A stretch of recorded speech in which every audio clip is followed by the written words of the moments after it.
if there was one skill that could transform your career, your relationships, and your everyday life, well, guess what? There is. It's called negotiation. From the moment we get up until the moment we go to bed, there's opportunity to negotiate. What will you or have you negotiated today? Negotiation weaves a thread through the tapestry of human interaction. From the kitchen table, breakfast table, to the boardroom, to the bedroom, we negotiate. You negotiate where you're going to go for dinner with your partner, what deadlines you're going to have with your work colleagues, where you'll go on holiday, how to get that child to eat their vegetables, when and where to catch up with friends. We're negotiating constantly. Imagine this, a tense courtroom, lawyers battling it out, rifling through papers, glaring at each other, determined to win the case. Or perhaps a busy marketplace, vendors screaming at the tops of the voices, I've got the best deal in town, and customers ardent, they want the best deal.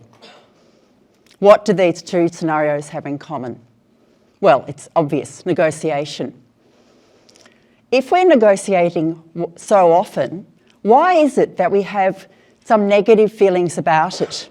We associate it with a tense boardroom, a prolonged standoff, and it can be that. But because it's something we're doing all day, every day, why not be the very best we can at it?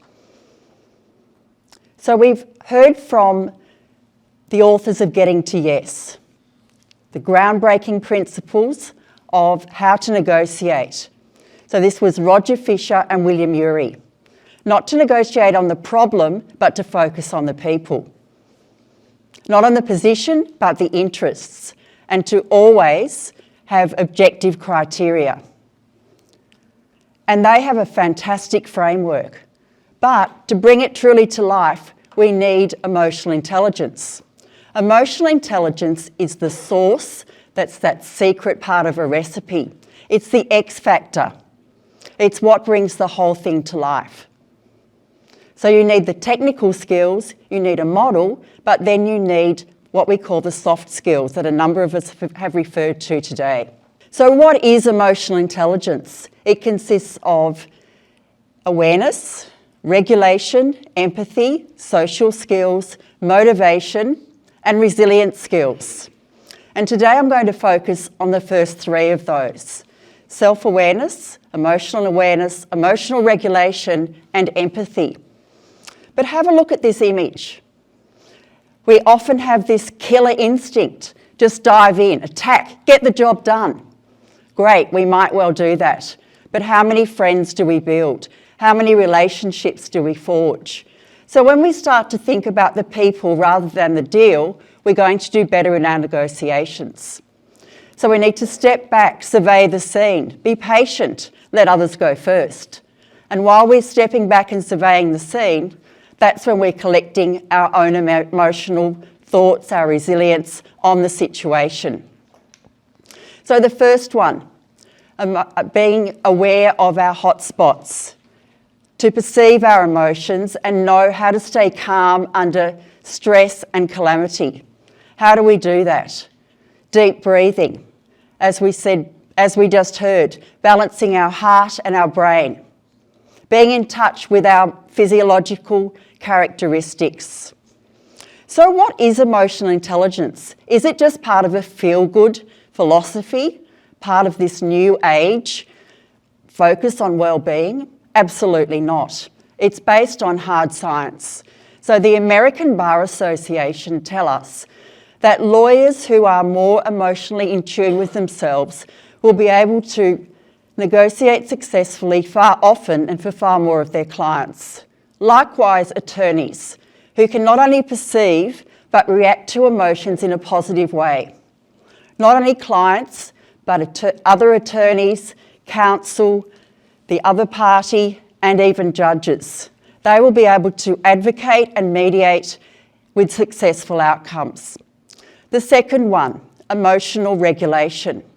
How many times have you found yourself in some kind of negotiation where the person has been angry, hot with fire? You can feel it coming out of their body. In this situation, do you feel like conceding or do you feel like digging your heels in? What it does is to build a barrier where we are going to lock heads, because the moment we see someone like that, it's either going to be a fright or flight. We're going to reel back. We're not going to want to engage and come up with a cooperative outcome.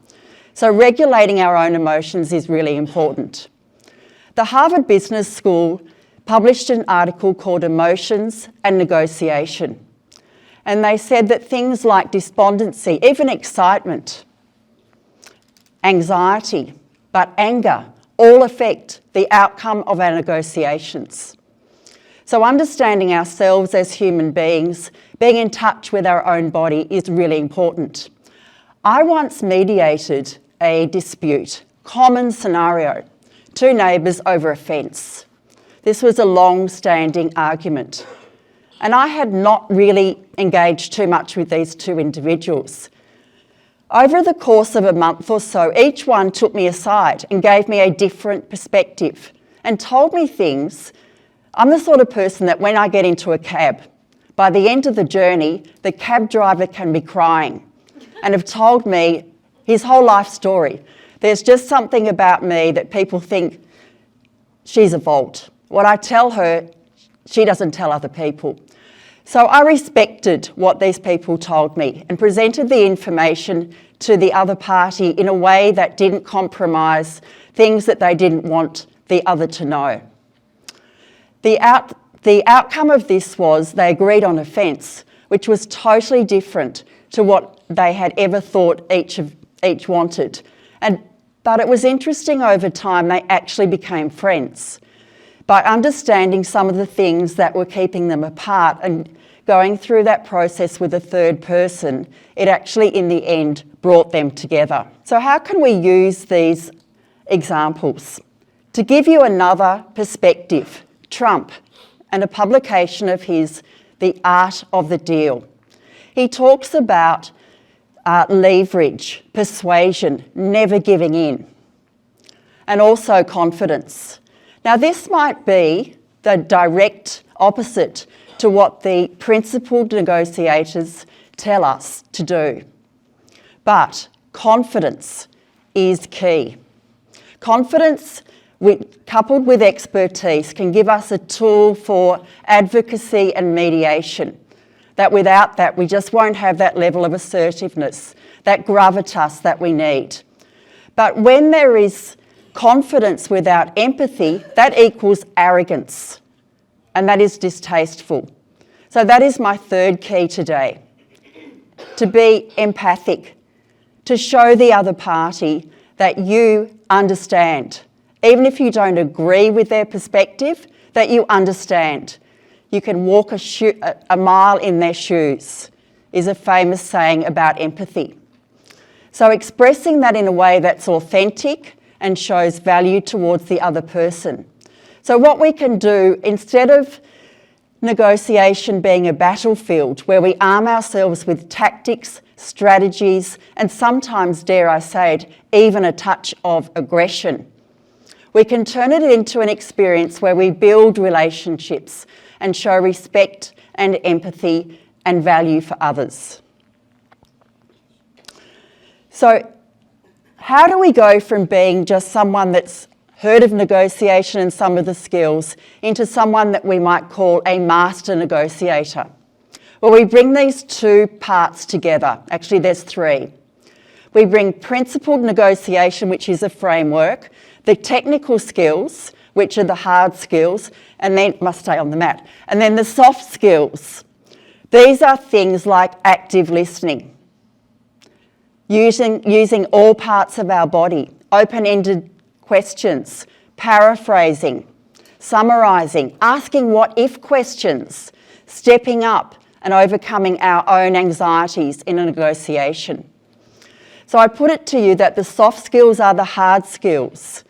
And often people end up in leadership and management skills who are great at those hard skills, but what lets them down, they don't have the volume of those soft skills that are needed.